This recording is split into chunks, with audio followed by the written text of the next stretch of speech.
জমিয়তে উলামায়ে ইসলাম বাংলাদেশ আগামী নির্বাচনে বাংলাদেশ জাতীয়তাবাদী দলের সঙ্গে একটা সমঝোতার ভিত্তিতে নির্বাচন করবেন। আমরা তাদেরকে এই বিষয়ে আমাদের দলের পক্ষ থেকে অভিনন্দন জানাচ্ছি, শুভেচ্ছা জানাচ্ছি, পরম করলাম আল্লাহ তাআলার কাছে এই দোয়া করছি যে তাদের এই উদ্যোগ যেন সফল হয়।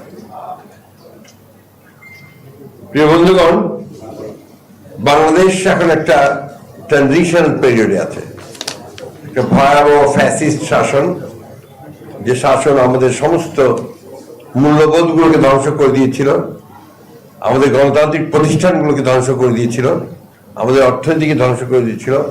সেই ফ্যাসিস্ট শাসন থেকে বেরিয়ে এসে আমরা এখন একটা নির্বাচনের দিকে যাচ্ছি এবং নির্বাচনের পরে একটা নির্বাচিত সরকার, নির্বাচিত পার্লামেন্ট আমাদের দেশকে, আমাদের জাতিকে সঠিক পথে এগিয়ে নিয়ে যাবে, এই প্রত্যাশা আমরা সবাই করছি। কিন্তু এর মধ্যেই দেখা যাচ্ছে যে কিছু সংখ্যক ব্যক্তি মহল, তারা এই ট্রানজিশনাল যে প্রসেস, এটাকে বাধাগ্রস্ত করার জন্য ভয়ঙ্করভাবে চক্রান্ত করছে।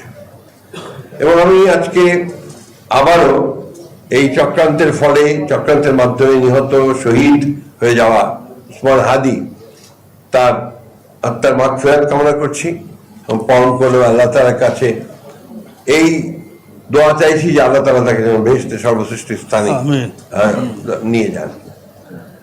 ইতিমধ্যে আপনারা দেখেছেন যে এই ট্রানজিশনাল পিরিয়ডে সরকারের ব্যর্থতার কারণে আইন শৃঙ্খলা পরিস্থিতির যথেষ্ট অবনতি হয়েছে।